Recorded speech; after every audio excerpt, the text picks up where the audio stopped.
une production du Studio SF. Bienvenue au Sans Filtre, le podcast où on passe convaincre nos invités. That's it, je suis PH Quentin avec moi, Doom Plante. Un grand retour. Un grand retour. Catherine Dorion strikes back. On avait reçu Catherine il y a très longtemps. C'est l'épisode 20 quelque chose, là, vous me corrigerez. Chez PH, dans le temps, dans sa cuisine, elle venait d'être élue députée. C'était fin 2018, le podcast était sorti là, en début 2019. Puis ça en est passé bien des affaires depuis ce temps-là. En fait, Catherine a eu le temps d'avoir son lot de controverses par rapport au coton ouaté, à la tuque, à la jupe qu'elle a portée, ou toutes sortes de controverses médiatiques créées sur pas grand-chose.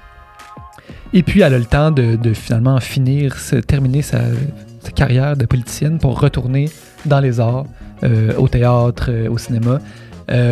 Grand plaisir de discuter avec cette personne-là. Une personne, tu sais, il y a des gens qui ont une flamme en dedans d'eux, qui ont une étoile dans les yeux, puis qui est comme donne le goût de se rassembler, de partir un projet, de s'impliquer, de faire quelque chose. Cette personne-là, c'est quelqu'un comme ça qui s'exprime excessivement bien, qui a une grande culture, qui est réellement... je pense que, tu sais, elle a choqué bien du monde, mais elle a aussi inspiré, je pense, bien du monde dans son parcours à aspirer à plus, à mieux, à sortir du cynisme, puis recommencer un peu à rêver, puis à travers elle, à travers l'art, en fait, tu sais, parce que, justement, dans son livre, elle compare beaucoup la politique à un stage, puis à, justement, une opportunité de faire vivre aux gens quelque chose, puis je pense qu'elle l'a réellement fait, puis qu'elle continue de le faire. Tout à fait. Ça tombe à point, cette conversation-là, parce que je suis dans une réflexion personnelle sur la remise en question de mon rôle dans cette société-là. Sur cette planète de fous. Sur cette planète de fous, dans ce monde de fous. Mais c'est vrai, puis on en parle pendant le podcast de c'est quoi qui pourrait venir après, puis quelle forme ça pourrait prendre, puis c'est des réflexions que j'ai presque au quotidien ces jours-ci, fait que je trouve ça vraiment intéressant. C'était une super belle conversation, vraiment. Fait que on espère que vous allez aimer le podcast autant qu'on a aimé le faire. Bonne écoute.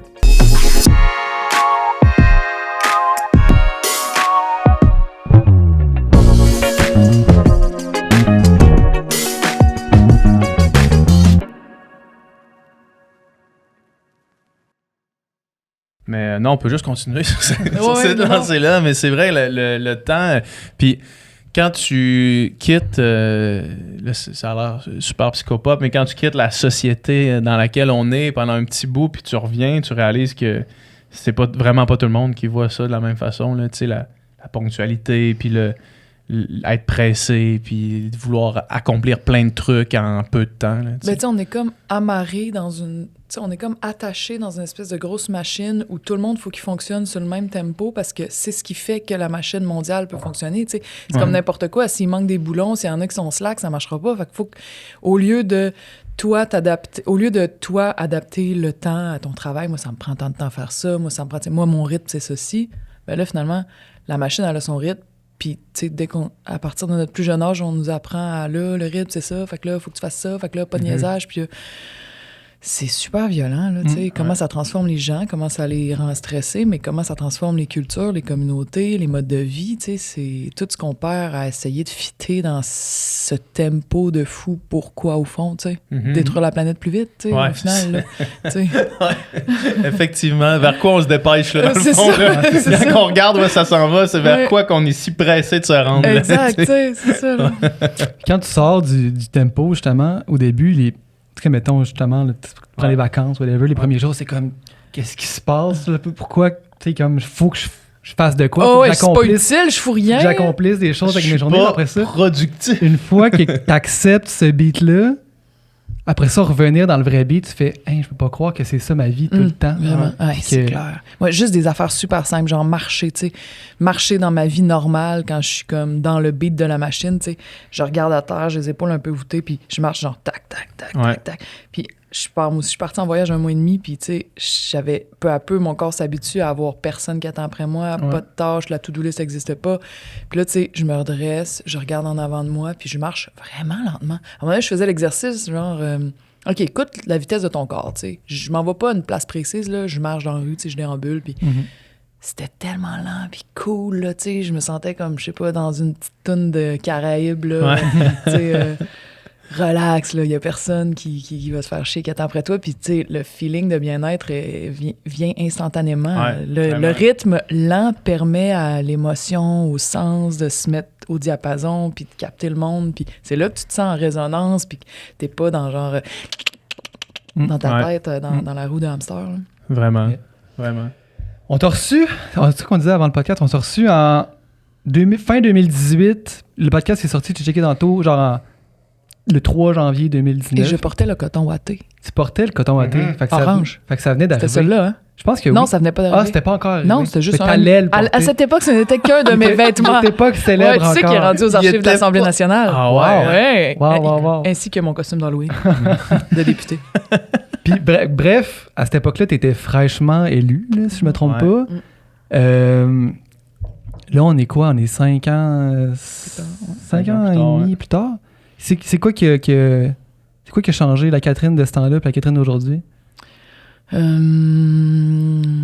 dirais que j'ai passé à travers un épisode de guerre psychologique vraiment intense. Tu sais, c'était comme... Pour moi, c'était les bombes et les explosions dans ma vie quotidiennement, trouver comment arriver à faire tenir les choses, là, ma santé mentale, ma famille, le travail, mes relations avec le travail, l'intérieur du parti, mon bureau de comté, tu sais, essayer d'accomplir, de rester accroché à mes idéaux puis aux objectifs du début que j'avais, tout en ayant crissement des obstacles vraiment pressurisants, tu sais, des affaires que tu peux pas juste ignorer, tu sais, sont là puis exigent de toi des choses, faut que tu te battes pour te les décoller du dos, là. Fait que ça a été... en plus, la violence médiatique. Je veux dire, il y a eu... J'ai été un hochet médiatique, là. Je faisais cliquer le monde, puis je faisais des codes d'écoute, puis il y a du monde qui l'ont compris assez vite. Puis c'est d'un bord comme de l'autre, c'était massif, là. C'est quelque chose, tu sais. Il y a du monde qui vivent des genres de chocs un peu traumatiques quand ils sont dans les médias une fois. Ouais. Quand ils sont dans une controverse. Là. Une controverse, ça fesse. Là. Ouais. Ça frappe en crise. Oui, ça fait mal. T'as-tu déjà vécu ça? Ouais. Tu le sais, là, tu dors pas, t'es super anxieux, tu te demandes si les gens l'ont vu dans tes rapports. T'sais. Juste quand le livre est sorti, il y a eu encore une autre controverse, puis je me suis rappelé tout ça que j'avais vécu vraiment intensément pendant 2 ans au début de mon mandat. Je me suis rappelé parce que c'est bizarre, tu sais. T'es comme, il y a ça partout dans les médias. Ah, elle est pas fine, mais oui, elle est fine. Non, elle a fait ci, paraît que ça. Puis beaucoup de mensonges aussi, tu sais. C'est comme la réalité est vraiment tordue. Puis là, j'arrive porter ma fille à la garderie, je vois les autres parents, je vois l'éducatrice. C'est partout dans les médias. Fait que tout le monde me voit. Ils l'ont vu, là, ils pensent à ça, tu sais. Fait que là, moi, je suis juste comme en hypervigilance de... T'es crois-tu? T'es-tu gêné à ma place? T'as-tu honte pour moi? Tu sais, c'est des émotions vraiment désagréables. C'est quoi la perception? Tu sais que ces gens-là ont une opinion de toi sans t'avoir rencontré. Fait que là, tu dis c'est laquelle? Ou même du monde qui t'aime, comme l'éducatrice de ma fille. Tu sais, j'étais comme... Elle m'a serré dans ses bras presque avec des larmes en disant « Oh, toi, ma grande intense! » Mais j'étais comme... Elle a-tu mal pour moi? Est-ce qu'elle trouve que je me suis fait humilier puis ça la dérange? Est-ce que, tu sais, c'est vraiment pas le fun. Mais j'ai aimé qu'elle me serre dans mes bras, je t'aime, Julie. Mais c'est ça, tu sais. Fait que qu'est-ce qui s'est passé pendant ces 5 années-là? C'est que j'ai vécu cette expérience hors du commun, vraiment fuckée, que d'autres mondes vivent aussi, mais dont on parle peu, t'es pas préparé, tu peux pas aller à un groupe de parole de « Moi aussi, j'ai été varlopée pendant des années dans les médias. » Puis il y a personne qui te le dit avant, là. Il y a personne qui fait genre hey, « C'est ça que ça va se passer. » Non, les gens te disent, ou le milieu te dit ce qu'il faut que tu fasses pour pas que ça arrive. Puis t'es supposé juste suivre ça. Mais là, ce qu'il faut que tu fasses pour pas que ça arrive, c'est énormément de choses, là. Faut que tu dévies de ta voix, tu sais. Ce que tu pensais que tu venais faire ici... C'est pas comme ça que ça marche. Non, tu sais, il va falloir que dans tes paroles, en gros, là, faut que tu dises rien. Il faut que tu réussisses à jamais faire d'erreur, à jamais te faire pogner. Il faut pas qu'il y ait un fil qui dépasse. Puis là, tu vas dire nos belles propositions, puis fais rien d'autre. Puis essaye de pas donner de de munitions aux médias pour qu'ils rient de toi, pour qu'ils te ridiculisent, parce que ça va retomber sur le parti. Fait qu'il faut pas, y compris ton apparence physique, ta façon de parler, les mots que tu utilises, les gens avec qui tu te tiens. Là, des fois, ces réseaux sociaux, il y avait genre tout le monde se mettait plein de monde par rapport se mettait à rire de Manon Massé parce qu'elle était sortie d'un café avec un sac jetable, puis je pense un genre de cup de café jetable. Fait que là, fais attention à tout maintenant. Puis moi, je me disais, non. Tu sais, c'est de la... En dedans de moi, c'était comme vraiment ferme. Là. Tu sais, je vais pas faire ça. C'est le pouvoir lui-même qui neutralise complètement la force d'inspiration des gens qui se font élire, qui sont supposés représenter leurs citoyens. Fait que là, t'es en train de me dire que le pouvoir que j'ai gagné en me faisant élire, faut que je l'enterre à 6 pieds sous terre parce que il y a des gens qui nous font peur. Mais c'est pas ça la politique, c'est d'affronter ça, c'est d'affronter le pouvoir. Fait que là, tu me dis, affronte pas le pouvoir. Fait que ça a été une guerre parce que je l'ai affronté puis je l'ai eu en esti d'en face, pour dire mais aussi, j'ai vécu aussi la guerre psychologique plus souterraine de tous les désaccords dans un parti politique, toutes les tensions qu'il y a dans ta propre gang, qui est ce qui fait le plus mal. C'est ce qui fait le plus mal. Fait que tout ça s'est passé. Mais j'ai eu des super belles victoires, puis j'ai reçu une dose d'amour collectif de plein de monde qui ont dit genre, tu sais, le combat que tu mènes, on se reconnaît dedans, nous autres aussi dans nos milieux de travail, nous autres aussi dans notre vie, nous autres aussi on veut affronter, tu sais. Fait que j'avais énormément d'amour, de soutien et tout ça. Fait que ça aussi, c'est des grosses émotions. Fait que là, comme je raconte dans le livre, j'étais arrivée à un genre de... Tu sais, c'était pas un burn-out, je pense pas que j'aurais été diagnostiquée comme ça, mais j'étais vraiment crissement à terre. C'était au bout, là. Ouais, t'es rendu au bout de ce chemin-là. Oh, il fallait... Une chance que ça durait 4 ans, puis pas plus. Ouais. Puis je me suis soignée, j'ai pris soin de moi, de ma famille, du monde que j'aime, puis de mes liens et du sens, puis ça va bien. Tant mieux, tant mieux. Ouais. La politique, ça... On a juste besoin de regarder... Puis je sais pas si tout le monde le vit aussi intensément que toi, parce que tu sembles être quelqu'un qui a quand même les convictions vraiment proches de toi, puis probablement qu'il y en a qui vivent ça moins tough, peut-être s'éloigner de leurs convictions profondes. Là. Mais tu as juste besoin de regarder les cheveux, de la couleur des cheveux des élus, comment les gens vieillissent vite. Là. Puis ça en dit long sur le stress que ça doit occasionner à de tous ces fronts-là là, que tu expliques depuis tantôt. Tu sais, quand... Juste les photos d'Obama, mettons. Là. Oh oui! Les photos d'Obama qui commencent d'un jeune homme fringant à pratiquement 8 ans plus tard, un vieillard, là, tu sais, quasiment. Là.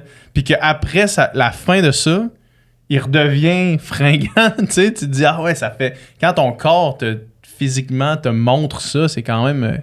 révélateur, j'ai l'impression. Là. Puis tu sais, c'est pas normal pour un être humain d'avoir autant de pouvoir, là. Puis d'avoir autant d'attentes, de représenter autant d'attentes. Tu sais, moi, c'est une des affaires que j'ai moins aimé, c'est le côté culte de la personnalité, tu sais. Il est beaucoup là en politique, puis moi, à un moment donné, j'étais face à ça, tu sais. Oui, il y avait du monde qui m'haïssait puis qui me vargeait dessus dans les médias, surtout dans le virtuel puis dans les réseaux sociaux, mais dans la réalité, on faisait toutes sortes d'affaires, puis des fois, il y avait du monde qui était comme... il venait me voir quasiment en pleurant puis en plaçant tellement d'espoir, tu sais, il était tellement comme... Puis j'étais genre, c'est ça, je vais te décevoir. Moi, ça me stressait à fond. J'étais comme, j'ai pas ce pouvoir-là, tu sais, je suis juste... Je peux pas changer. J'aimerais ça, moi, mais moi-même, je me mets trop de pression. Fait que là, tu sais... puis c'est émouvant en même temps. Tu sens que du monde sont sincèrement avec toi, mais, tu sais, notre politique est mal organisée, là. Tu sais, c'est pas normal que quelqu'un soit à la tête de millions... Comme là, tu parlais du président des États-Unis, de centaines de millions de personnes.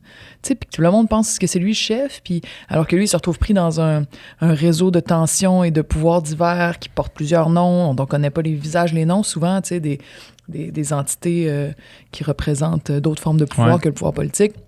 Puis t'essayes, tu sais, mais je veux dire, tu deviens une espèce de logo du pouvoir, puis il y a beaucoup surtout des femmes, mais il y a beaucoup de monde, là, ces temps-ci, qui quittent la politique ou un poste de représentant parce qu'en disant, genre, c'est trop dur psychologiquement.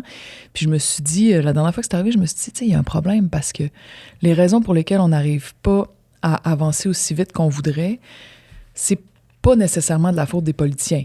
c'est une responsabilité partagée, mais c'est pas juste la faute des politiciens. Mais on dirait que la population pense encore que c'est eux les chefs, tu sais, qu'ils ont la voie libre, puis que s'il se passe rien, c'est parce que c'est de leur faute. Fait que là, ça devient des gens de punching bag. Tu sais, c'est super pratique pour le réel pouvoir en arrière, des lobbies, puis des entreprises, puis des gens qui font, tu sais, qui jouent du bras en arrière pour que ça aille de leur bord, puis que... Fait que... Puis aussi, même des entreprises médiatiques, tu sais, il y a des forces politiques aussi. Fait que je suis comme, est-ce qu'on veut vraiment avoir, tu sais, ça sert sur la population d'avoir des punching bags puis des écrans pour cacher le réel pouvoir en disant, c'est tes politiciens, ouais, c'est drôle, on les change sans arrêt puis c'est encore toujours pareil, tu sais. Ça peut pas être juste eux, même si oui, peut-être il y avait plus de couilles, mais quand même, tu sais. C'est pas juste eux. Puis c'est pour ça que la pression est tellement grande. Tu reçois la frustration puis les espoirs de gens qui pensent que ça repose sur toi, mais Tu parles des médias, puis en lisant ton livre, on dirait que ça m'a fait réaliser à quel point le rôle des médias en politique est important, puis même, à la limite, c'est eux autres qui orientent, qui enlignent pratiquement, finalement, la direction, là, de quoi on va parler cette semaine, puis de c'est quoi les grands enjeux, les enjeux super importants que les médias, ça les intéresse pas, ben on va un peu les délaisser versus d'autres enjeux. Versus le troisième lien, par exemple. Qui deviennent des controverses, qui deviennent des... Puis on a tellement... Toilettes mixtes. Ouais, mais c'est ça, c'est des affaires tellement insignifiantes au final. Puis tu sais, dans ton livre, tu fais l'analogie avec la télé-réalité. Tu sais que dans le fond, vous autres, vous êtes comme des candidats de télé-réalité, puis que c'est les médias qui sont les producteurs, puis qui font le montage, puis qui décident qu'est-ce qui monte, qu'est-ce qui monte pas. Exact. C'est quand même, quand on le voit comme ça, on dirait que ça fait réaliser, on dirait que ça fait voir d'une nouvelle façon. Là. Ben, c'est un show, tu sais, depuis le livre La Société du spectacle, le Guy Debord, tu sais, beaucoup de monde sont puis il y a plein d'autres penseurs qui ont amené l'idée que, dans le fond, par le spectacle, on contrôle beaucoup, tu sais. Il y a un spectacle qui est présenté, quels sont les enjeux importants? Je vais te le dire, c'est A, B, C, D. Non, ça, c'est pas important, ça non plus. Tu veux parler de ça? Ta gueule, non. C'est pas intéressant, c'est ça. Puis on va construire des histoires puis des feuilletons autour de ça. Puis les médias vont placer les politiciens comme des personnages là-dedans, avec des fois d'autres acteurs, un porte-parole de ci, un chef syndical, tu sais. Puis on accepte de jouer le jeu parce qu'il faut bien être visible, il faut bien jouer notre rôle parce qu'on pense que les gens veulent s'assurer qu'on joue bien notre rôle, mais notre rôle dans quoi, tu sais? Est-ce que cette série-là, cette télésérie-là, cette télé-réalité-là nous sert? Est-ce qu'un jour on va avoir le beau rôle ou est-ce qu'on est condamné à être toujours les chialeux? Quand tu t'es fait caster comme la marginale chialeuse, c'est dur de se faire décaster de ton propre casting. Puis même, ils se sont fait prendre, tu sais, très vite, ils m'ont casté comme une fille, bon, oui, pas de classe marginale chialeuse, mais pas d'éducation, puis niaiseuse. Ça, ils étaient sûrs de ça. Ils sont tellement, il y a tellement des... Tu sais, ça va tellement vite que... Puis là, il a fallu que d'autres journalistes sortent puis disent « Excuse, elle a un diplôme du King's College à Londres, elle a une maîtrise en sciences politiques, en relations internationales, en études de la guerre, elle a, genre, fait plein de voyages, elle a, tu sais... Bon, là, ils nommaient un peu ce que j'avais fait, parce que moi, je suis une espèce d'hybride avec mes parents de bourgeois et de classe pop. Puis, tu sais... là, ils ont fait comme « faut qu'on réajuste un petit peu, là. » Elle sait très bien ce qu'elle fait, dans le fond. Fille très intelligente. Puis elle a choisi de faire de la merde. Fait que là, ils ont switché. Puis tu sais, ils construisent le personnage. Ils ont toutes les images pour le faire. Ils ont les paroles pour le faire. Là, je me dis, tu sais, quand c'est arrivé, je me suis dit, c'est ça qu'ils veulent dire. Dans le fond, ceux qui disent le contrôle à l'intérieur des partis, qui disent donne-leur pas de jus. Ils disent donne-leur rien parce qu'ils vont faire n'importe quoi avec ça.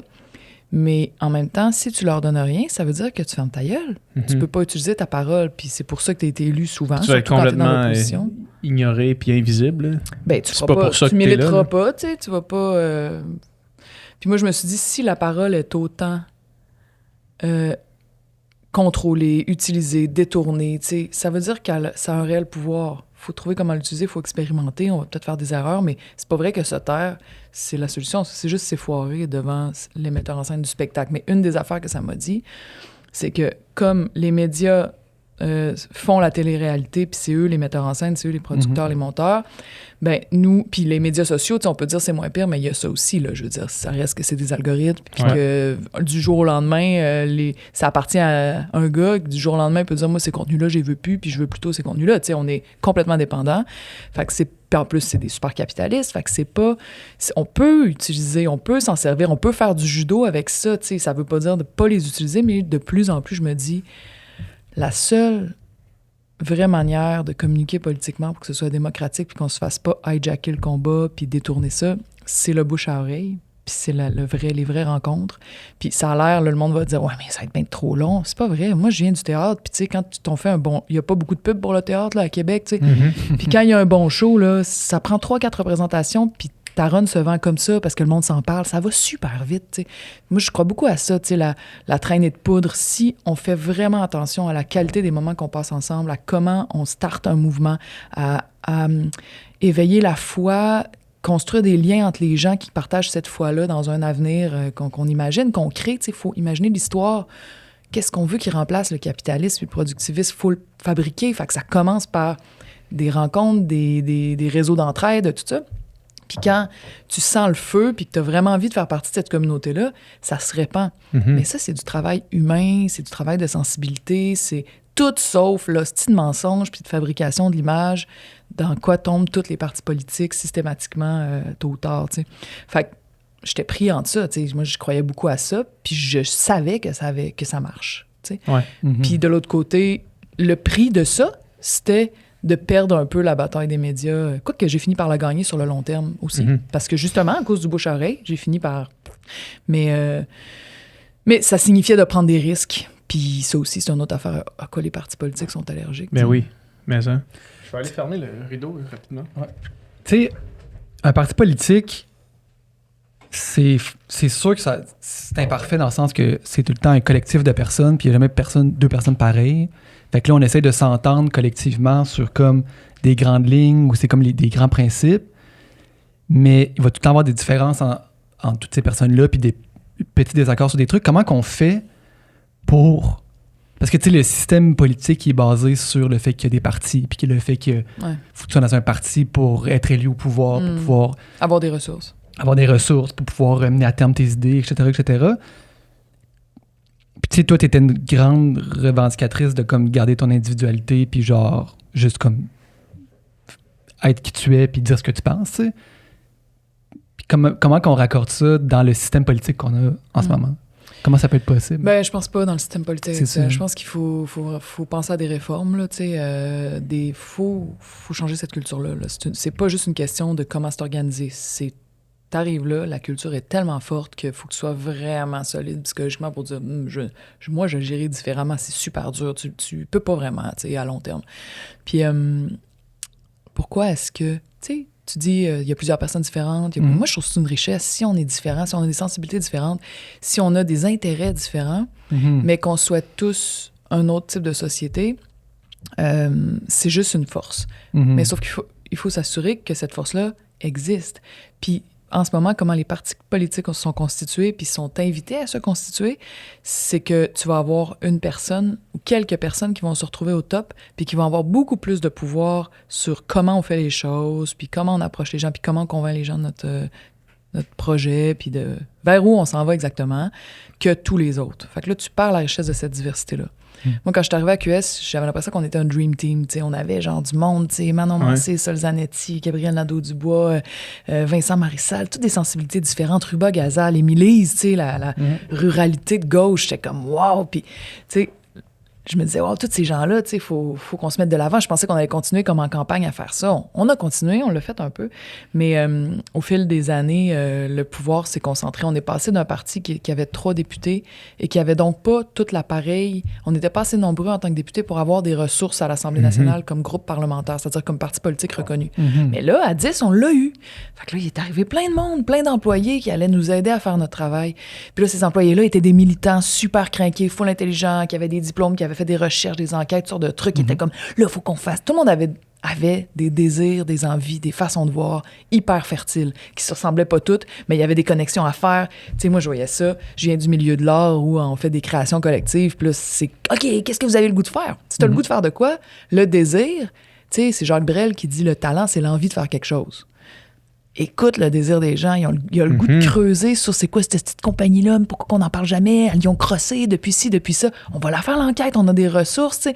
On va faire des coms sur ça, même si les médias n'en parlent pas, on va les forcer à en parler, etc. Mais au fil du temps, cette espèce d'organisation nouvelle, de plein de nouveaux intrants, c'était cette énergie-là très diversifiée qui est devenue genre vraiment hiérarchisée. Puis il y a beaucoup de monde que ça frustre, qui disent shit, tu sais, on a demandé plusieurs fois tel truc, ils s'en foutent, on a demandé. Puis là, ça bloque toujours à la même place. En fait, on reproduit le gouvernement du Québec. C'est ça. On reproduit la société actuelle. On reproduit la société capitaliste où le contrôle est centralisé dans les mains de ceux qui ont le plus de pouvoir et qui ont le plus de moyens de faire taire les autres. Ça, pour moi, c'était un. Je me disais, donc, notre parti. Et c'est peut-être pas de sa faute parce que c'est peut-être pas de la faute des individus précisément parce que ça se passe partout dans le monde. Des penseurs politiques qui regardent pourquoi est-ce que tous les partis, pourquoi est-ce que les syndicats, pourquoi est-ce qu'on n'est pas capable de résister à se formater comme le pouvoir. Puis ils réfléchissent à ça. Moi, je réfléchis à ça. C'est vrai, c'est une bonne question. Surtout que QS, c'est créé en disant nous, on fera pas ça. C'était clair. Nous, on n'aura pas de chef. Nous, ça va être des porte-paroles. On va en avoir deux. Ça va être les membres qui vont décider. Ça va être, tu sais, puis là, puis si dans les faits... Si ça allait échouer puis que ce terreau fertile d'idées est devenu monolithique, tu te dis, c'est quoi qui va réussir, là, tu sais? Ben oui, beaucoup de monde trouve ça décourageant. Beaucoup de monde, tu sais, on peut penser à ceux qui sont encore dans QS. Je sais qu'il y a des tensions dans le sens qu'il y a des tensions d'idées sur qu'est-ce qu'on devrait faire avec le parti. C'est normal. Mais beaucoup de gens aussi sont allés puis sont ressortis avec une forme de découragement autour de shit. On pensait qu'on avait une piste de solution, mais c'est pas ça. C'est plus dur qu'on pensait. Puis une de mes conclusions, que tu sais, je dirais pas dur comme fer que je suis dedans, mais je suis en train de me faire la réflexion que les partis politiques sont utiles si on veut détourner les ressources qu'on obtient, parce que, tu sais, un bureau de comté, c'est plusieurs centaines de milliers de dollars, c'est des employés qui travaillent en plein, c'est la même chose pour un groupe parlementaire, un parti, on reçoit de l'argent du gouvernement quand on grossit. Tu détournes les ressources vers les combats menés par les gens sur le terrain. Moi, c'est ce que je faisais à mon bureau de comté, puis je voyais que ça fonctionnait. T'sais. On était une gang de 4, puis on a été capable de le faire. On a trouvé ça dur d'avoir des obstacles qui nous disaient « vous ne devriez pas faire ça », mais on a réussi à le faire. Donc, c'est possible. On prenait l'argent qu'on avait, on prenait les ressources qu'on avait, puis on disait « qu'est-ce qui se passe sur le terrain? Qu'est-ce que les gens font? Ils luttent pourquoi? Puis où est-ce qu'on peut, nous autres, faire comme « tiens, voici une employée qui, pendant 3 semaines, va faire des téléphones pour vous organiser, pour vous mettre ensemble, pour que, genre, vous ayez plus de force de frappe. OK, ça marche pas, vous avez besoin, genre, qu'on parle du problème, on va faire de la communication là-dessus, on va mettre notre budget là-dessus. As-tu des exemples de trucs comme ça? L'exemple le plus visible, parce qu'il y en a eu beaucoup de très importants, mais qui ont été moins visibles, l'exemple le plus visible, c'est la lutte contre le troisième lien.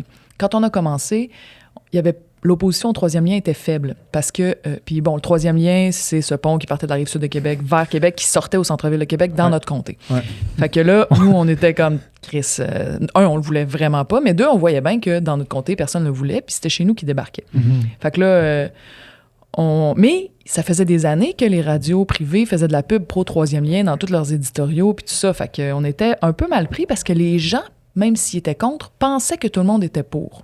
Ça créait une espèce d'immobilisme. Quand tu penses que tu es dans marge, tu fais comme mais c'est sûrement moi qui a tort parce que tout le monde parle tellement fort pour l'inverse. Là. Exact. Puis en plus, nous, les gens qu'on allait voir en premier, c'était des représentants de tables de quartier, de groupes citoyens, fait que c'est des gens aussi qui avaient une responsabilité de leur parole. Ils disaient, je peux pas vraiment parler pour mon groupe, t'as coup sont pour, tu sais. Fait que on a organisé la riposte du point de vue du centre-ville. Beaucoup de gens commençaient à s'organiser. Beaucoup de gens étaient déjà organisés, avaient un discours, mais ça n'avait pas le poids politique qu'on voulait que ça aille.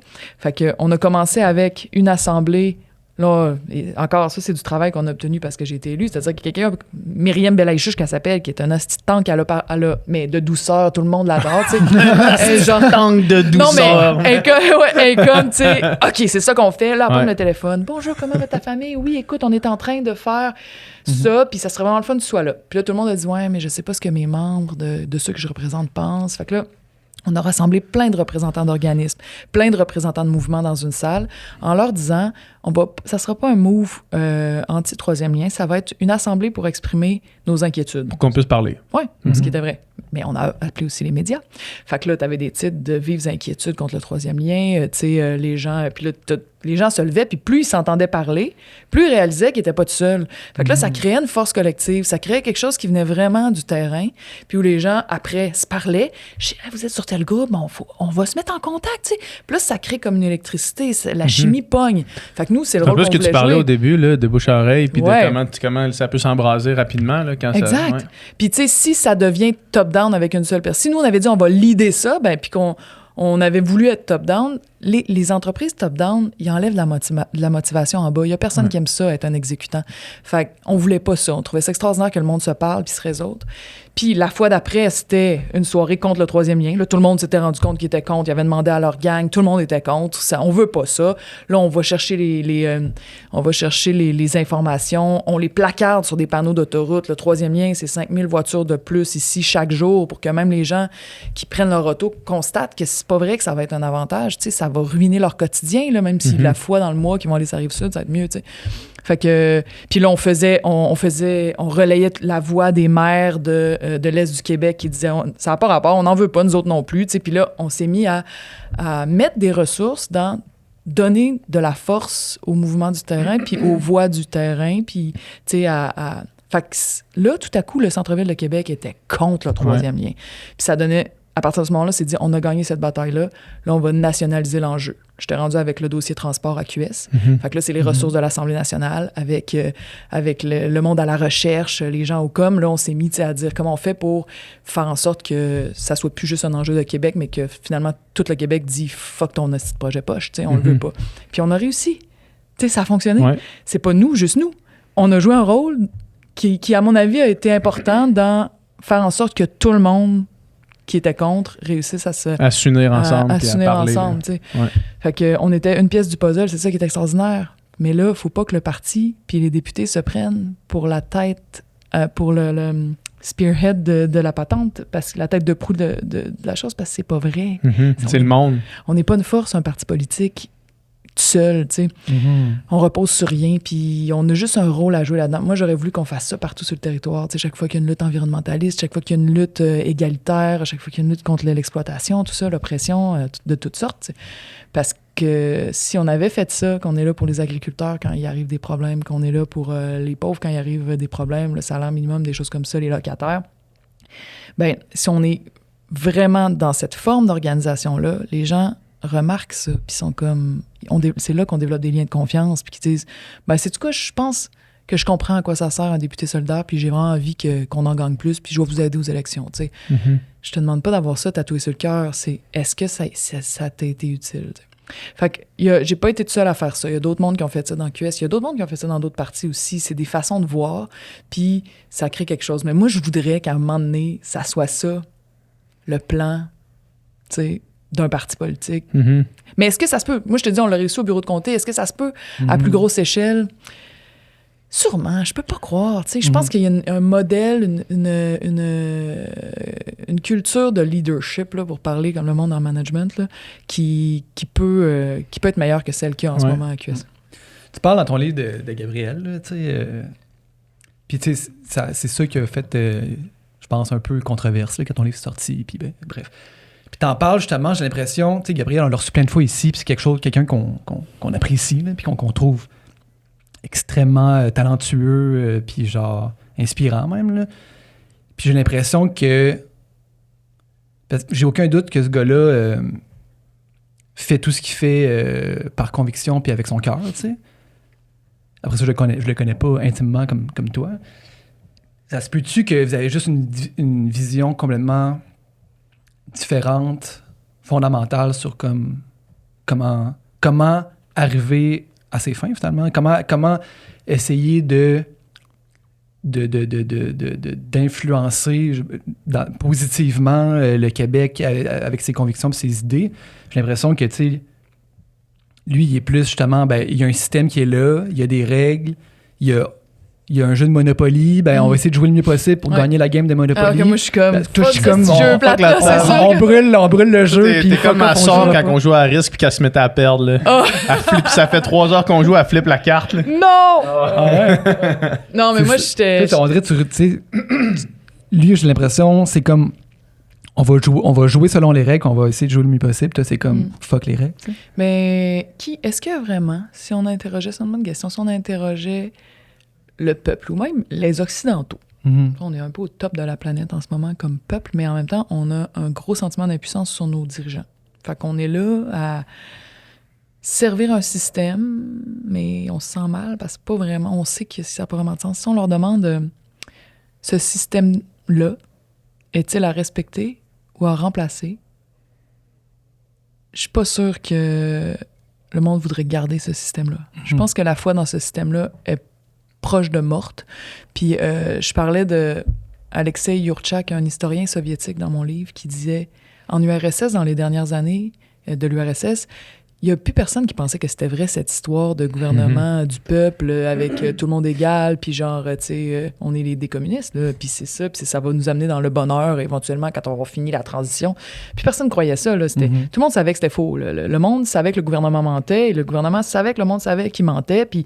Mais comme on n'avait pas d'autres systèmes autour duquel fonctionner ensemble, on est dépendants les uns des autres, les humains, où on est organisé en grands groupes d'humains, en millions, tu sais, on fonctionne, on est dépendants, bien, il fonctionnait encore autour de ce récit-là, tout en n'y croyant pas, parce qu'il n'y avait pas d'alternative. Il a appelé ça l'hyper-normalisation. On hyper-normalise un truc dans lequel on ne croit pas, mais c'est notre vie, fait que c'est tout. Je pense qu'on est dans la même situation aujourd'hui. Il n'y a plus personne qui croit dans ce système-là. Les gens voient la falaise s'en venir, ils voient le mur, ils sont désespérés pour leurs enfants, ne veulent plus mettre d'enfants au monde, sont what the fuck, ne croient plus dans les politiciens, ne croient plus dans les médias. Panne d'avenir. Mais on continue de fonctionner autour du productivisme. On est dans le jus, on accomplit. Parce que quoi d'autre? Je vais aller où? C'est là où les gens qui travaillent, la contre-culture peut commencer à trouver sa place. Les gens ont envie de déserter le système, mais ils savent pas où aller, comment aller. C'est quoi qui suit, en communauté, on peut même pas imaginer c'est quoi qui peut suivre. C'est ça, tu sais. Ça n'existe pas. On peut pas faire switcher des millions de personnes comme ça. Comment on va faire pour réexpliquer la patente qu'on a imaginée autour duquel il fallait qu'ils se mettent ensemble? Il faut que ça se crée par des humains dans la réalité. Puis là, c'est là où on est à une époque où beaucoup de monde se disent, moi, ce système-là, je vis plus bien en donnant du jeu à ce système-là, en étant dépendant de ce système-là. Je veux devenir le plus possible, à notre mesure de chacun, ça dépend de notre degré de dépendance au système, mais le plus possible indépendant. Puis je vais aller me lier avec d'autres qui tentent ça. Puis là, tu as le début d'une création de contre-culturel. C'est arrivé dans les années 60-70. Je parle souvent de cette madame-là, une vieille maquilleuse qui me maquillait, puis on s'est mis à parler de ça, puis je disais, c'était comment l'ambiance pendant la Révolution tranquille? Puis elle fait « Oh! Tout ce qu'on n'avait pas le droit de faire, on le faisait. » C'est ça sa définition. C'était contre-culturel. Puis là, les médias de masse de cette époque-là, le gouvernement, les grands prix, tout ça, personne ne leur donnait d'importance. Tout le monde les jugeait que c'était des poilus qui n'ont pas de sens, des gars aux cheveux longs, du monde pas sérieux, des traînés, tu sais.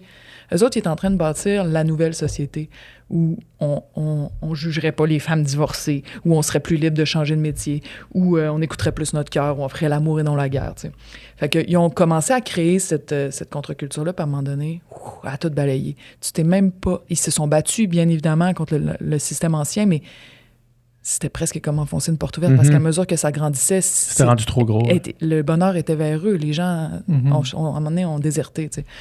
Puis par rapport aux partis politiques, je fais beaucoup la critique dans mon livre de la stratégie du bon élève. C'est que ce système-là, qui ne fait plus envie à personne, sauf à ceux qui sont au top et qui en profitent, pourquoi jouer selon ces règles? Pourquoi faire comme si on pensait qu'il suffisait de changer quelques lois pour que tout soit réglé au Québec, tu sais, ou que ça aille un peu mieux.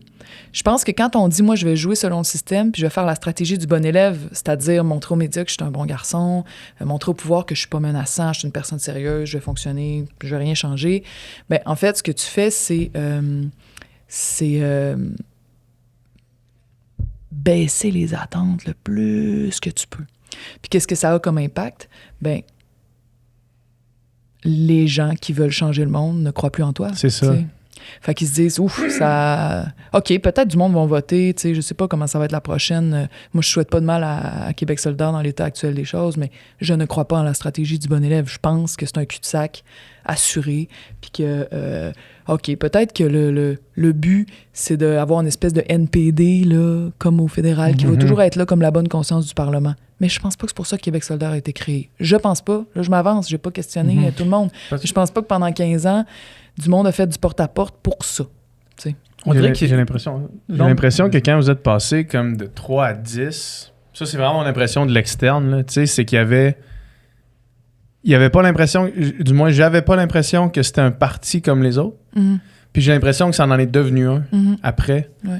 Puis ce que tu viens de dire là de dire les vrais gens qui veulent que ça change, ça se peut que ils sont même pas allés voter parce que là c'est comme OK, ben là ça changera pas si on joue dans ce système-là. Là, c'est l'impression que j'ai eue, peut-être que je me trompe, je suis pas un analyste politique, mais c'est vraiment le feeling que j'ai eu même dans mon entourage. Les analystes politiques sont souvent pas des analystes politiques, hein, c'est juste du monde qui vient de dire ce qu'ils pensent. Là, fait qu'il faut pas se comparer à eux. mais tu parlais de remplacer ce système-là, puis avec le parallèle avec la contre-culture pour la Révolution tranquille, c'est quoi, d'après toi, qui suit ce qu'on vit maintenant? Eh mon Dieu. Parce qu'en ce moment, la désillusion est à son maximum. Là. Je pense qu'il y a personne qui est enthousiaste au projet de société de la CAQ là, en ce moment. Ça n'existe pas, c'est pas un projet de société, c'est rien. Puis même que les alternatives... c'est pas clair. Moi, je crois profondément à l'indépendance du Québec, mais même à ça, c'est on va faire l'indépendance, puis on va se retrouver dans un système qui va être exactement celui-là qui est maintenant. Puis éventuellement, il va y avoir une CAQ du Québec qui va être qui va être en haut là, puis on n'aura rien changé. Là. Fait que c'est quoi que tu entrevois, toi, comme la suite des choses, comme la révolution tranquille? C'est quoi notre révolution tranquille à nous autres, là, qu'on est là puis qu'on veut la vivre comme ta maquilleuse? Là? Ouais. Hey, tout aussi, on veut faire l'amour et non la guerre. Ouais, c'est ça. Pas la compétition, mais l'entraide. Ouais. Moi aussi, j'en rêve. J'aimerais donc bien ça. Mais David Graeber, il a écrit un livre sur Occupy Wall Street. Il était très important dans ce mouvement-là, le mouvement des places, quand il y a eu plein de monde qui ont occupé la Wall Street et d'autres places à travers le monde. Mais lui, il testait des nouvelles méthodes de démocratie. Puis il disait, quand le monde me demande, oui, mais ça va être quoi le monde de demain? Je dis, mais je le sais pas. Qu'est-ce que les gens désirent pour de vrai, tu sais? Puis si les façons de faire émerger ce désir-là, puis ce rêve-là arrivent, se placent, là, on va le voir apparaître. Tu sais, les gens vont dire... Moi, je commence, je fais beaucoup d'entrevues, j'en ai fait pour des films, là, je suis en train de faire des entrevues pour ma prochaine pièce de théâtre. J'aime beaucoup ça, demander aux gens, tu sais, oublie tout ce que tu entends dans les médias, là. C'est quoi ton désir? Tu sais, c'est quoi pour ton monde, puis pour ton territoire? De quoi t'as peur, puis qu'est-ce que t'aimerais qu'il se passe? Puis ça se ressemble beaucoup, tu sais. Les gens veulent prendre soin de leur milieu de vie, de leur territoire, de la nature, veulent prendre soin les uns des autres, veulent avoir le temps de faire tout ça. Beaucoup, le temps, ça revient énormément. Ils veulent ralentir, ils veulent être dans le soin, tu sais. Puis ça, c'est déjà, pour moi, tu peux starter un projet de société avec ça, tu sais. C'est un projet contre-culturel très intéressant, là. Mais est-ce que les gens vont, après, si les conditions sont réunies pour que ce désir-là, ces craintes-là, cette discussion-là émerge, qu'est-ce qui va arriver? Ça va être aussi, il va y avoir d'autres choses, puis ça peut être bien le fun. Moi, je fais confiance à ça. Mais comment mettre en place, comment tu t'organises pour que ça sorte? Dans une société comme la nôtre, où les modes de communication sont très limités dans des tracts, tu sais, puis j'ai pas la réponse, mais une des réponses pour moi, c'est le pouvoir de la création. Là. Les podcasts sont là depuis un certain temps. Ça amène quelque chose de complètement différent. Les créations artistiques recommencent à parler du collectif d'art. Il y a des textes, des livres s'écrivent, des rassemblements, des Saint-Jean dans le bois ou ben, dans un parc à Montréal sur l'indépendance. Mais là, c'est juste, on fait la fête parce que c'est ça qui nous unit. On est un peuple, c'est pas dans les idées, c'est dans ce qu'on fait ensemble. Ça va être dans la musique, le fun qu'on partage, les discussions qu'on a. Je crois beaucoup au mouvement de libérer du temps puis devenir plus indépendant du système pour moins travailler puis plus se connaître. Travailler, en fait, œuvrer ensemble à des choses qui font du sens, plutôt que juste œuvrer, juste travailler pour le système dans des trucs que des fois, le sens n'est pas toujours là, tu sais. Fait qu'être vigilant sur le sens. Bon, pour moi, c'est une révolution psychologique collective qu'il faut faire pour arriver à dire collectivement, de toutes sortes de manières, le plus de manières possible, qu'est-ce qu'on souhaite, qu'est-ce qu'on veut pour le collectif. Puis l'indépendance du Québec, je trouve ça vraiment fertile parce que si on le pense de cette manière-là, je ne sais pas comment le PQ le pense en ce moment, je ne sais pas où QS est rendu non plus, je ne parle pas des partis, là. L'indépendance, là, tu sais, c'est pas mal la seule occasion qu'on aurait de se réécrire une constitution, de recommencer à zéro. De faire un petit reset. Oui, un reset sur comment nos institutions démocratiques fonctionnent. Ça marche-tu à date? Non. Pourquoi? Parce que ça, OK, on va faire différemment. Est-ce que l'information est un bien public? Puis si oui, comment tu t'organises pour que les journalistes soient pas la proie de monde qui veulent vendre de la pub, puis que donc on s'en crise de ce qu'on va mettre, on veut juste du clic, tu sais. Comment on fait pour sauvegarder ce qui est essentiel en une démocratie en santé? On peut l'inscrire, on peut recommencer, on peut faire, tu sais, un truc qui soit moderne, qui nous ressemble, mais qui ressemble aussi à notre désir collectif, vers où on voudrait s'en aller. Mais tout ça, ça demande, c'est comme aller chez le psy, tu sais, ça demande des questionnements. Une introspection profonde, là. Une introspection, tu sais, remettre en cause des schèmes dans lesquels on est engagé depuis des décennies, des fois, pour certains d'entre nous, tu sais. Fait que... mais je pense que ça se peut. C'est arrivé dans l'histoire, ça arrive. Ça se peut que ça arrive pas, puis que ça soit juste de la merde. Mais ça se peut que ça arrive, tu sais. Je veux dire, on a plein de preuves, là, dans les livres d'histoire, puis ça a l'air que c'est un ménage à refaire d'époque en époque, puis ben on serait rendu. Fait que là, je me dis, c'est pas, peut-être tout pourrait se revirer sur un dizaine, puis tu sais. Quand je vois, tu sais, mettons, quand on a reçu Pilou ici. Ah man, j'allais dire ça. J'allais dire exactement ça. Connais-tu? Oui, je le connais. Tu connais. Genre, je m'en allais dire, on a reçu Pilou. C'était mon voisin quand j'étais à Montréal. Ah, c'est vrai? Ouais.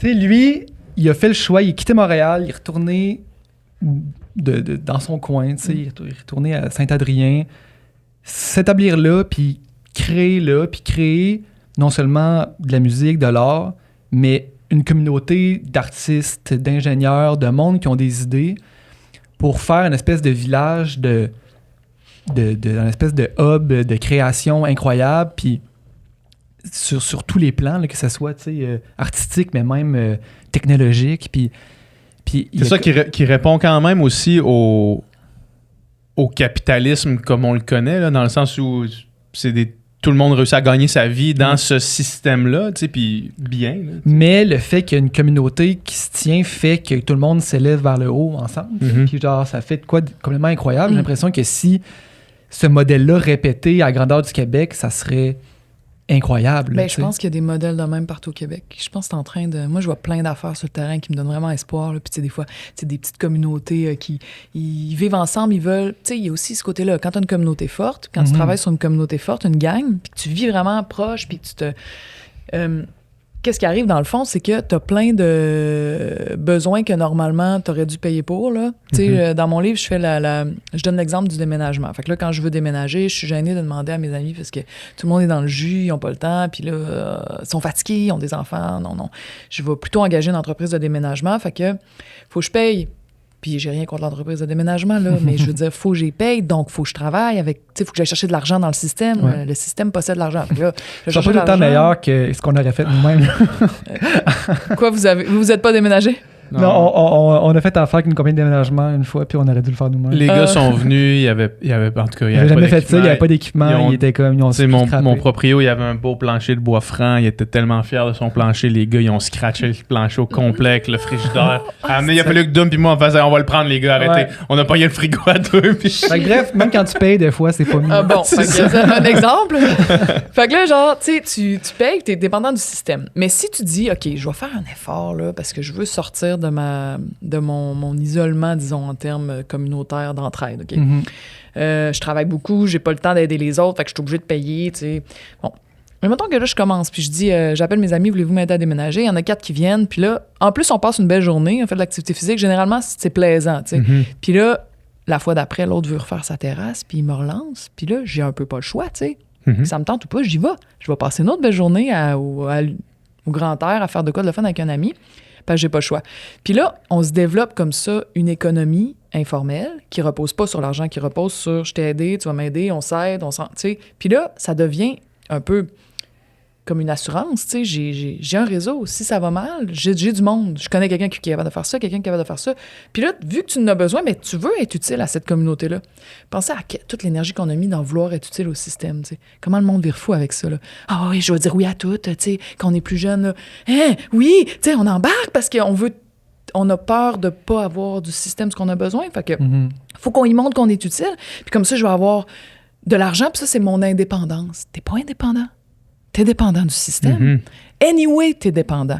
Fait que t'aimes-tu mieux être dépendant d'un système qui va se prendre sa cote à chaque fois pour les besoins d'un esti qu'on connaît pas puis qui fait plein de cash qui n'a pas besoin de plus, ou d'être dépendant d'une communauté qui va te donner plein d'affaires sur le plan humain, sur le plan de l'amitié, sur le plan de, tu sais, en plus de t'aider de toutes sortes de façons qu'il aurait fallu que tu payes pour autrement, tu sais. Mais c'est long de développer ça. Fait que pour pas décourager le monde, quand je parle de cette affaire-là, je me dis petit à petit, là, tu sais, moi, c'est ça que je suis en train de faire. Je diminue mes engagements professionnels le plus possible. Puis le temps que ça libère, je le donne à ma communauté. Si j'en avais pas énormément, dans le sens, j'avais mes amis, tu sais, j'avais des groupes d'amis, souvent des petits groupes d'amis. Là, je me dis, puis ma famille, tu sais, j'ai beaucoup de monde que j'aime, mais c'était pas comme une tribu, là, tu sais, tout le monde ensemble. Peu importe. Le temps que je libère, je me le donne à moi pour me recharger, pour pas être tout le temps sur le bord du burn-out, puis je leur donne. Je donne. Mais quand tu donnes, t'es bien moins gêné de me demander. Fait que là, ça se redéveloppe, tu sais, c'est comme tu peux jardiner une communauté, puis là, c'est ce que Pilou fait, c'est ce que plein d'autres mondes font. Il y en a qui le font de façon vraiment plus radicale, ils vont vivre en commune, tu sais, mais t'en as d'autres qui le font en ayant leur vie dans la cité, là, ils font leur patente, puis ils vont chercher ce qu'ils ont besoin, ils peuvent, dans le système, ils peuvent pas aller chercher ailleurs pour leur virer vers leur communauté, puis ça, tu sais, ça peut être vraiment pas long avant que tu fabriques. Ça peut prendre 10 ans, là, puis t'es plus fier de toi. T'es pas dépendant de cette petite patente à gosse. T'es pas tout le temps dans un rapport de « OK, on va faire ça, tu sais, mais je me sens humilié, mais je le fais pareil parce que j'ai besoin. » T'es comme, tu sais, tu développes une fierté, tu développes une force aussi parce que quand t'as des communautés unies comme ça, puis qu'il se passe de quoi, genre de politiquement scandaleux ou qui les touche directement, ils vont réagir en bloc au lieu d'être comme hey, tout le monde faut se mobiliser, mais là, personne n'a le temps, tu sais. Fait que là, tu te retrouves dans un autre rapport politique aussi face au pouvoir, puis à mon avis, c'est un ingrédient essentiel de la révolution. Est-ce que tu suis encore activement la politique? Non. Ben, la politique québécoise, la mettons, télé-réalité, là, ouais, non, ouais. je prends une pause de télé-réalité, ouais. Parce que, tu sais, je repensais, tu sais, puis tantôt, on parlait de la stratégie du bon élève, là, tu sais, puis on dirait qu'un parti qui a rien à perdre est plus comme, tu sais, justement, un parti de 3 députés est plus comme fuck it, on va essayer des affaires, puis on va faire des affaires différemment. Comme le PQ en ce moment. Ben, exact. Puis là, c'est ça, on dirait que le PQ est tombé tellement en mode rien à perdre que là, c'est comme, tu sais, comme tu sais, que quand ta relation avec ton chum, ta blonde, ça va mal, puis, mais là, il y a plein d'affaires, tu peux pas parler, puis là, il y a comme le moment que c'est comme, t'es à ça de te laisser, mais là, tu t'ouvres le sac au complet. Tu dis tout ce que t'as jamais voulu dire de peur de blesser l'autre ou de Là, genre... Ben, pourquoi tu m'as jamais dit ça? Puis là, tout sort parce que t'es comme, ben là, anyway, on est en train de se laisser, fait que fuck off, puis des fois, ça fait comme un breakthrough parce que genre, t'as pu comme vider ton sac, puis là, l'autre a compris des affaires, ou des fois, c'est la fin aussi. Mais... j'ai l'impression que là, l'irrévérence qui était Québec solidaire a switché de camp, genre. Puis là, c'est comme le parti que personne n'aurait pensé, il y a pas longtemps, que comme ça allait être un parti qui allait comme redevenir révolutionnaire. Ben là, c'est comme... Tu sais, puis tu parles en plus dans ton livre de l'absurdité du serment à la reine. Puis là, quand tu vois des gars comme PSPP faire « fuck that », ça t'inspire-tu ou... Ben oui! Ouais, j'imagine. Ça inspire tout le monde. Il y a eu des débats dans QS en 2018, moi je me souviens, là, mais on était tous nouveaux. Et on a été une gang à dire « on le fait pas, man! On le fait pas! Ouais. » Mais quand t'as du monde qui sont comme « ouais, mais ça fait pas sérieux, les médias vont rire de nous, vont dire que c'est des enfantillages. » Puis ils sont 3-4 au top à te dire ça. ben, t'es pas vraiment préparé à remettre ça en question d'emblée, tu sais. Fait qu'on on s'est pas battu tant que ça, puis je le regrette aujourd'hui. Puis il y a eu d'autres moments où par exemple, Sol a proposé qu'on fasse il voulait faire un projet de loi sur l'Assemblée constituante. Tu sais, c'est cette idée-là, on fait l'indépendance, on réécrit une constitution. C'est une idée géniale. Tu sais, ça aurait été une super opportunité de vulgariser le truc. Tu sais, OK, on va vous expliquer ce qu'est notre idée. OK, c'est ça, papa. Puis, non, là, ça va trop, tu sais, parce que l'indépendance, c'est pas à mode ou je sais pas quoi, tu sais. Ouais. Tandis que là, les autres, ils sont comme, on n'a rien à perdre, on va juste en parler, puis... Mais tu sais, on n'a Puis rien là, à perdre. surprise, ça intéresse le monde, puis le monde dit, Chris, OK, eux autres qui ont des convictions, puis ils n'ont pas peur de les dire, Chris, on va peut-être voter pour eux autres. On dirait, ça fait tout le temps ça, puis pourquoi on n'apprend pas, puis là, après ça... C'est psychologique, esti, c'est le milieu de travail, t'arrives dans ça, puis ils viennent te dire, c'est très fort, là, c'est qu'on est grégaire, tu sais, c'est dur de résister, là. Moi, je me souviens, c'est un détail, mais ça m'a marqué, à chaque fois je pense à ça. À un moment donné, je faisais mes études en relations internationales, puis j'étais allée faire une session en Russie, puis j'apprenais le russe à Saint-Pétersbourg, puis je faisais le party, tu sais, j'étais comme, je tripais, là. Puis en Russie, toutes les filles sont full checkées, tu sais, sont vraiment tout le temps comme pour une soirée de gala, là. Leurs apparts sont dégueulasses, mais le outfit, il est juste... Okay.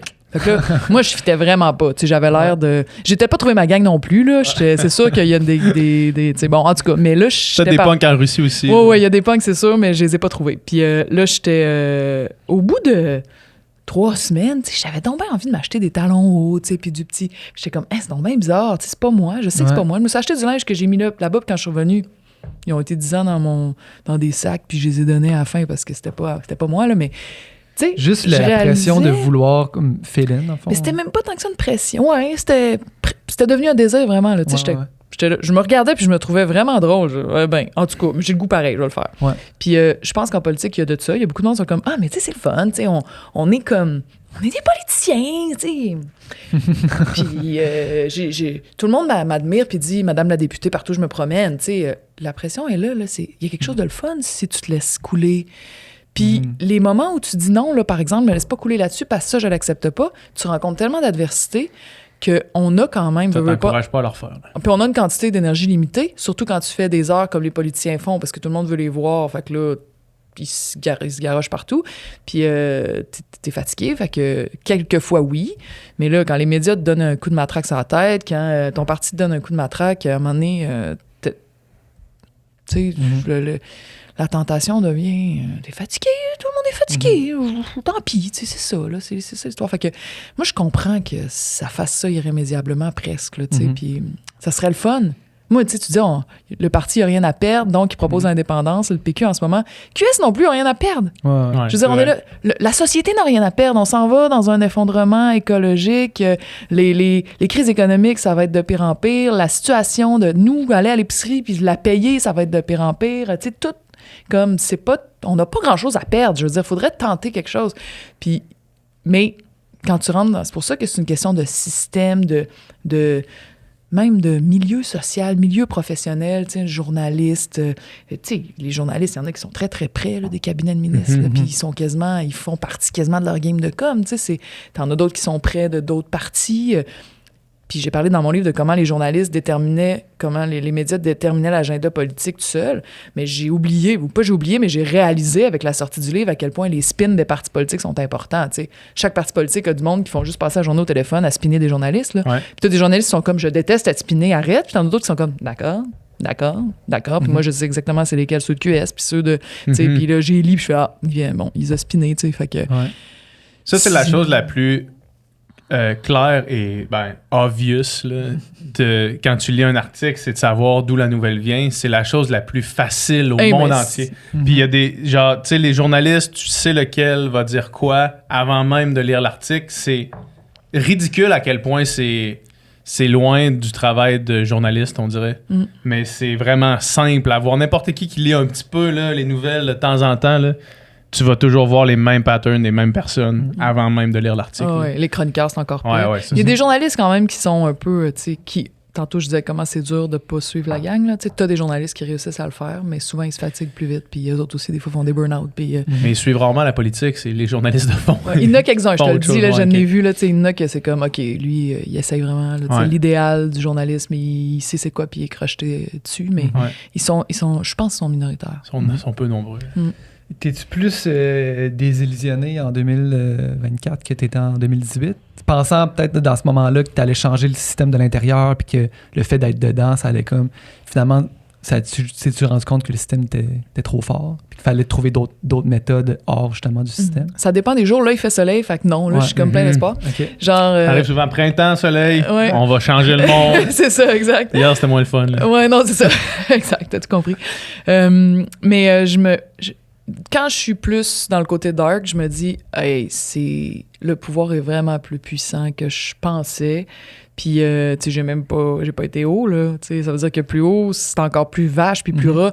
Fait que, tu sais, je me dis, ça, c'est tough. C'est vrai que ça s'appelle pas le pouvoir pour rien. Ils sont puissants. Ils ont la possibilité de faire que des gens vont se taire, que des solidarités ne se créeront pas, que des mouvements n'existeront pas.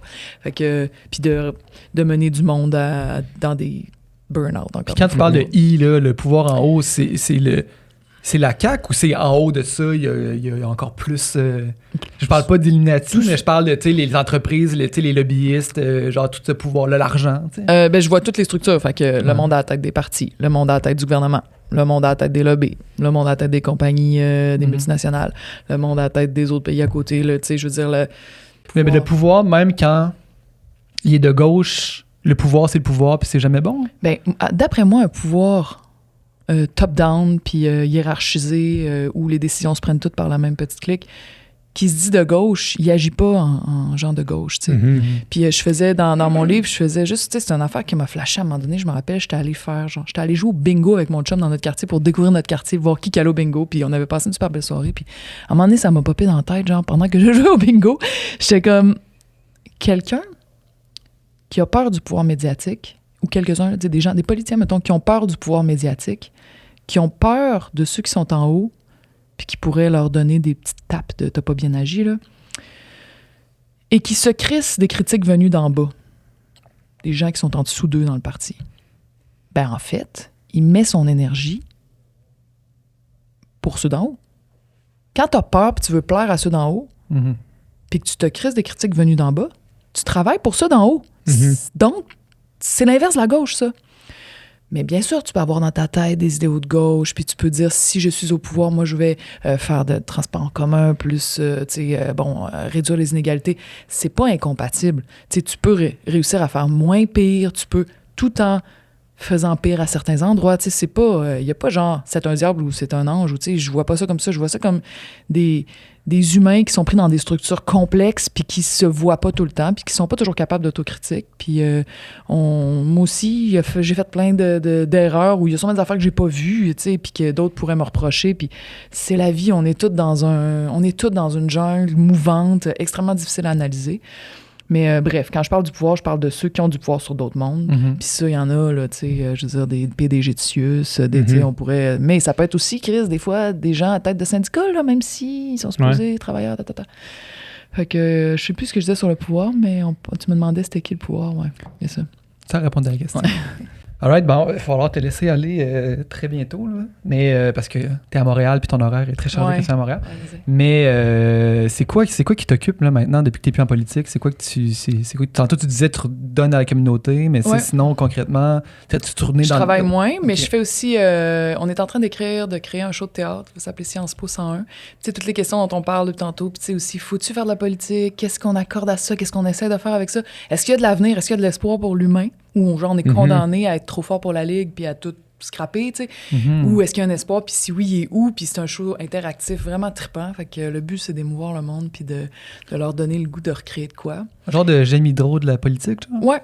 Okay. Mais super interactif. Avec le monde, vraiment un truc, une espèce de lieu démocratique, là, j'espère. En tout cas, on est en train de créer ça. Cool. Sinon, je fais un documentaire sur la bataille de l'imaginaire. Les batailles de l'imaginaire. Tu sais, on a parlé des médias, on a parlé de comment on fait pour recréer quelque chose ensemble, se recréer une conversation collective, alors que les lieux de la conversation collective sont un peu occupés, disons, tu sais. Fait que, comment on fait ça? Puis l'idée, c'est d'espèce de... Ce que j'aime ces temps-ci, c'est de trouver qu'est-ce qui nous permet de rêver ensemble, de réfléchir ensemble, de pas être juste dans de la communication, mais dans des échanges, de la sensibilité, tu sais. C'est une noble quête. L'engagement... Merci. noble C'est quête. ça, yes, tu me valides. Fait que c'est ça, l'engagement, finalement, il continue, mais Ouais. par d'autres façons. finalement. À travers l'art. Ouais, Je ouais. crois beaucoup à ça. L'art, Ouais. pour moi, c'est une arme. Puis il y a de quoi faire avec ça. Très cool. Bravo Amen. pour votre podcast, d'ailleurs. Merci Participez à cette réflexion collective. Merci beaucoup. Merci, On c'est essaie. vraiment un plaisir. Ouais, tout à fait. Bon, mais Yes. bonne À suite. bientôt. Bonne suite.